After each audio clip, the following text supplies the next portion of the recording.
part here. When you are dealing with those kinds of numbers and you're on the bad end of that, you're looking at a situation where you're nowhere near out of the woods. Oh, this is the most people that ever turned out. But guess what? Donald Trump received the second most votes in United States history. What does that tell you? It tells you that there's an alarming amount of people who support bigotry and hate. That does not mean you're out of the woods.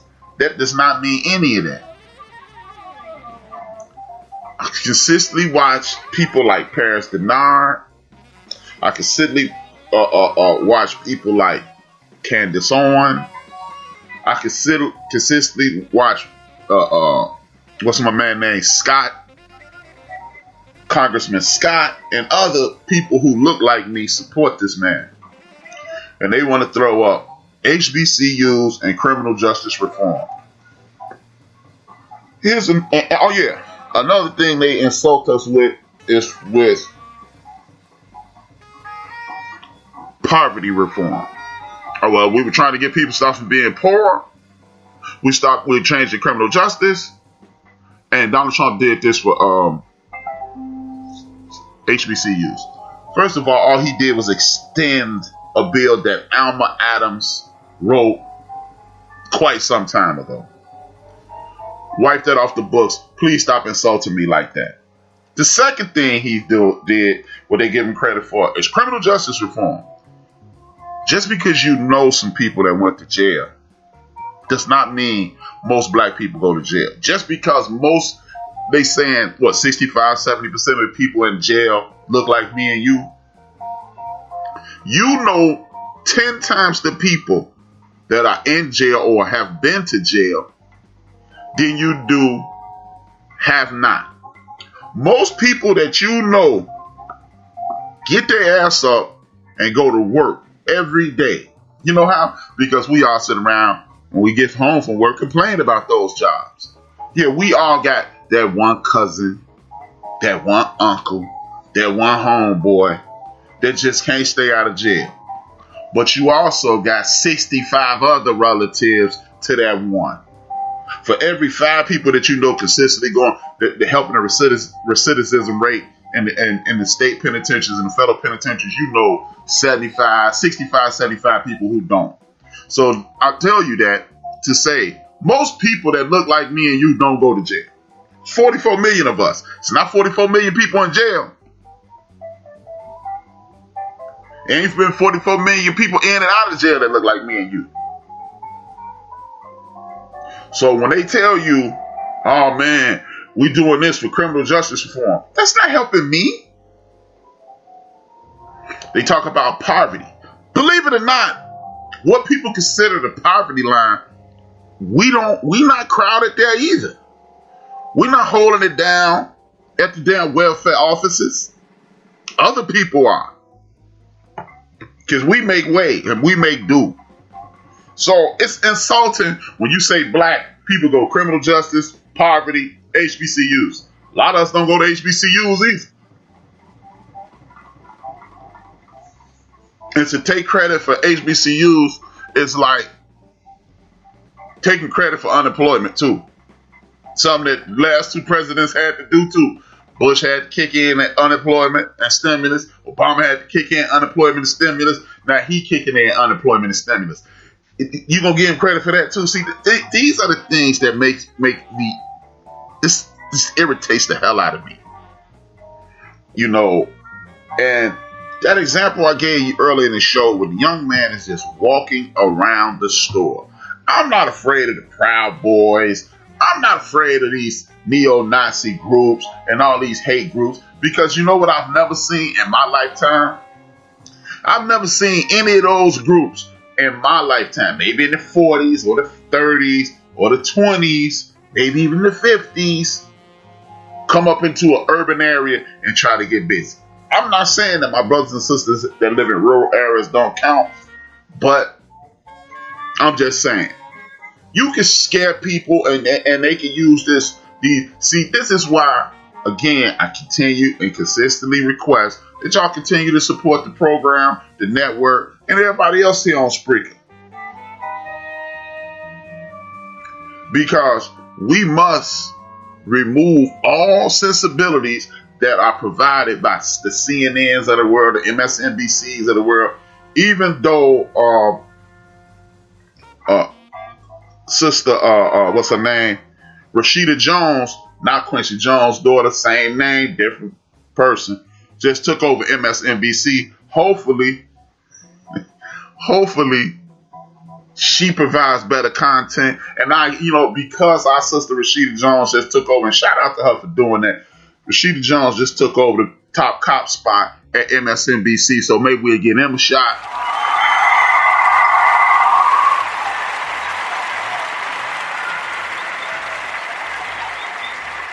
But by and large, the MSNBCs, the Fox, and this new network that's starting to outlie Fox, because see, what you were not told by the MSNBCs, the CNBCs, the CNNs, the Foxes, and all these, this entire farce over the last 4 years was not so this man could be the president. He did this to jumpstart the network, and what he did was take the veil off all the racism and wickedness that was going on in the country. But you don't hear that story. You have to look for that story. We must stop participating in that foolishness. Believe in statistics. See, the most crippling thing to me is this. When I hear my sisters and brothers say, the media out to get me. They trying to lie to me. See, you can't trust the media. And then they repeat something that same media said about their brothers and sisters and believe it. Black on black crime. Black people always hurting each other. Blah, blah, blah, blah. Human beings hurt human beings. This is a time. This is I don't even want to I almost call it a time-honored tradition. But this is a historic fact. People don't travel outside, in most cases, because Europeans travel all over the world to create mayhem and wreak havoc all over the planet. But in most cases, the Chinese people didn't leave China and go much further than Mongolia and India. The Japanese went over and bothered people in Korea and China. They didn't travel all the way around the world to do this. Africans didn't travel all the way around the world and populate the earth so they can create mayhem and dismay. It just doesn't. In most cases, it didn't work like that. But the European, at one point they were bragging about it, saying the British Empire, the sun never sets on the British Empire. That meant no matter where the sun was up, we had taken over and colonized.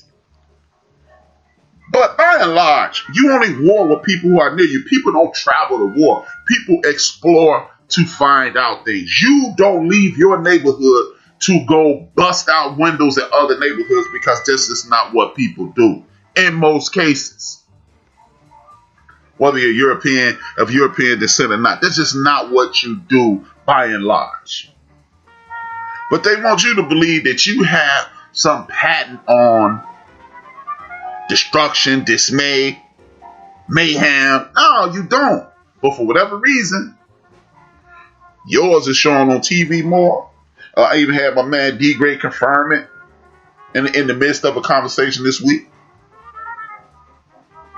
So when you hear these things, what I'm telling, the reason I played that clip earlier in the show is to show you that it's not over. And see, what we need to do, and the fact that you guys, I don't know if you guys have heard it, I would like to see a show of hands if you've seen or heard that clip that I played earlier about the young man getting harassed at Walgreens here in Chicago, Illinois, the police being called on him, what I call a terrorist attack. Because when the police call on people that look like me, a lot of times you end up dead. Or in recent history, you end up dead. So my thing is this. If you haven't heard that, why not? Why not? You know why not? Because Walgreens is one of the biggest brands in the United States of America.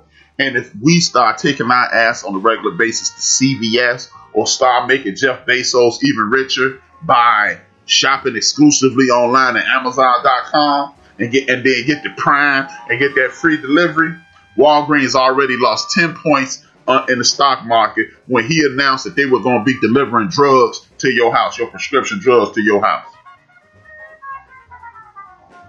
But see, this is why I always say, oh man, let's not boycott. Let's boycott. No, let's not announce a boycott, even though I'm announcing it right now. But just talk to your friends about it. You know, did you see what happened at Walgreens in Chicago? Man, we need to start messing with Walgreens. And then Walgreens have to come to us, people like the sister, like the elder Joe Madison, come to the sister Karen Hunter, come to the brother Clay Kane, and people like that, and then have them address us because they're carrying the water for the community right now. I understand that the Action Network with the brother Al Sharpton, that's cool, and Tamika Mallory. Shout out to Tamika Mallory. Mad love, salute to her. Marie Favors, and those people doing Sunday Civics on Sirius Satellite Radio on Sundays, teaching you about what's going on, and me as well. I'm not just you. But these are the things that we just need to talk about amongst each other and spread the word. You know, same way we spread the word on that foolishness that happened in our communities. We can spread the word on stuff like this. See, because when Cardi B wants to spend 80K on a purse, what they call Black Twitter set the deck up. And then they said some things that made sense to me. They was like, know your audience. You know, folks out here ain't paid their rent, and you out here spending 80K on a bag. Cardi clapped back, but then she said, y'all right. I shouldn't be on that, whatever. And it was easily done. So we need to be talking about stuff like this as well. Because if you got the audacity to call the police on a person that's shopping, you're the security guard. That's your job to say, hey, sir, can I get somebody if you think, can I get somebody, a clerk or a stock person to assist you in finding what you need? Oh, no, I'm cool, bro. I'm in here every day. The situation is diffused, but he called the police and he attempted to get old boy destroyed. I don't care what nobody say. I'm not trying to hear it. When you call the police on somebody black, you talking about hurting that person. And I don't want to hear about no good cops. My man LaDon is listening. He a cop. My man Dan is listening. He a cop. I understand. But, hey, guess what? The reason this man called the police on this brother in a Walgreens for shopping is because he was black. He saw a black man doing something that he didn't think black people should do, and he called the police on him.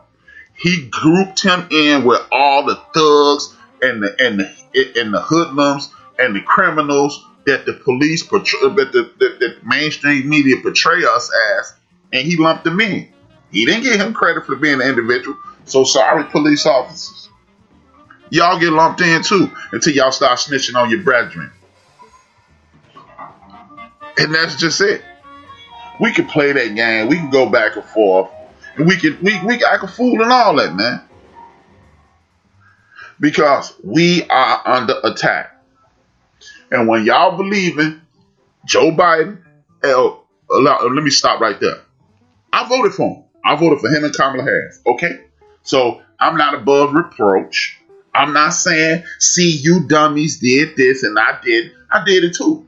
But when y'all thinking Joe Biden is the answer to y'all problems, he's not. I'm telling y'all, I said this on Big Illinois Show, the Backyard Podcast on Wednesdays. I've said it on this show several times, and I said in traditional conversation.